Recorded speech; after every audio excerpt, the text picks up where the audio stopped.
Om Swastiastu. Assalamualaikum warahmatullahi wabarakatuh. Salam sejahtera untuk kita semua.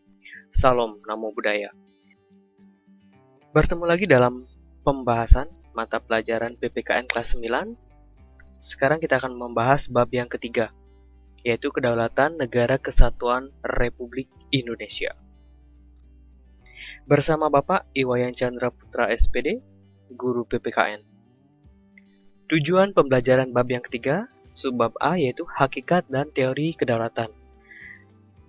Yang kita bahas di sana adalah pengertian kedaulatan, sifat-sifat pokok kedaulatan, macam-macam kedaulatan berdasarkan kekuatan berlakunya, kemudian teori-teori kedaulatan. Kemudian di subbab yang B, nanti kita akan membahas bentuk dan prinsip kedaulatan negara Republik di Indonesia. Yang pertama kita akan bahas dasar hukum kedaulatan di Indonesia, yaitu kedaulatan rakyat maupun kedaulatan hukum. Kemudian yang kedua, prinsip negara kedaulatan rakyat. Kemudian yang ketiga, pembagian kekuasaan. Dan yang keempat, pemilu atau pemilihan umum. Di subbab yang C, melaksanakan prinsip-prinsip kedaulatan sesuai dengan Undang-Undang Dasar Negara Republik Indonesia tahun 1945. Kita akan membahas di sana yang pertama, perkembangan demokrasi di Indonesia. Yang kedua, perkembangan sistem pemerintahan di negara Republik Indonesia. Kemudian yang ketiga, fungsi lembaga-lembaga negara. Dan yang keempat, hubungan antar lembaga negara. Yang pertama kita akan bahas di subbab A, yaitu hakikat dan teori kedaulatan.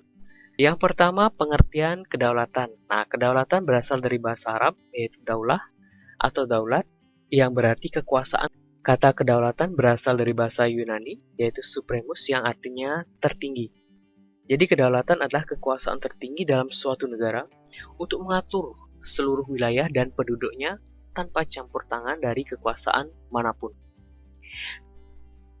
Dalam pembahasan kedaulatan, kita akan menemukan istilah negara. Nah, negara adalah sebuah organisasi di suatu wilayah yang memiliki kekuasaan tertinggi yang sah dan ditaati oleh rakyatnya.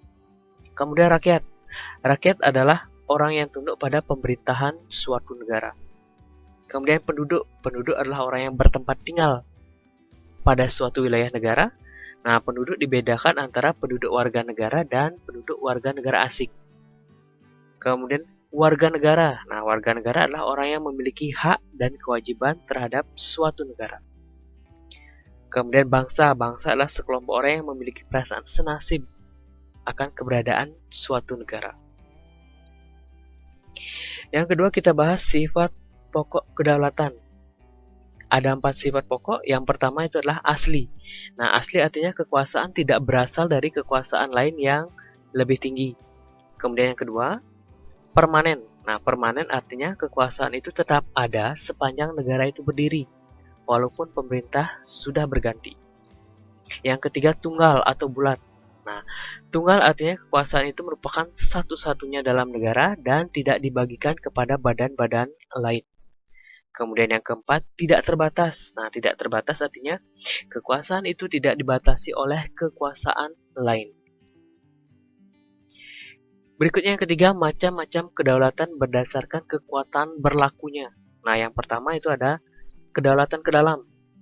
Kedaulatan ke dalam berarti bangsa yang merdeka memiliki kekuasaan untuk menyusun dan mengatur organisasi pemerintahan sendiri menurut kehendak bangsanya sendiri, serta kekuasaan untuk mengelola semua yang ada di wilayahnya yang mengandung sumber daya alam baik di darat, laut, maupun di udara untuk kemakmuran rakyatnya tanpa campur tangan negara lain berdasarkan peraturan perundang-undangan yang berlaku. Kemudian yang kedua, kedaulatan keluar. Nah, berarti bangsa mempunyai kekuasaan untuk berhubungan dan bekerja sama dengan bangsa lain tanpa terikat oleh kekuasaan lain. Contohnya, mengadakan perjanjian dengan negara lain, menyatakan perang atau perdamaian, kemudian ikut serta dalam organisasi internasional.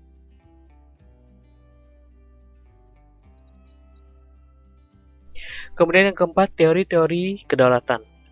Ada 5 teori kedaulatan yang kita kenal secara umum yang berlaku di dunia. Yang pertama itu teori kedaulatan Tuhan. Nah, menurut teori ini, merupakan teori yang pertama kali ada dalam sejarah. Menurut teori ini, kekuasaan tertinggi berasal dari Tuhan. Kemudian yang kedua, teori kedaulatan raja. Menurut teori ini, kekuasaan tertinggi dalam negara terletak di tangan raja dan keturunannya. Kemudian yang ketiga, teori kedaulatan negara. Menurut teori ini, kekuasaan tertinggi dalam negara terletak pada negara. Kemudian teori yang keempat adalah teori kedaulatan hukum. Menurut teori ini, kekuasaan tertinggi dalam negara terletak pada hukum yang berlaku pada negara tersebut. Kemudian yang kelima, teori kedaulatan rakyat. Nah, menurut teori ini, kekuasaan tertinggi dalam negara terletak di tangan rakyat. Demikian penjelasan materi hari ini. Semoga anak-anak bisa paham. Silahkan nanti materinya dicatat. Sampai bertemu pada pertemuan berikutnya.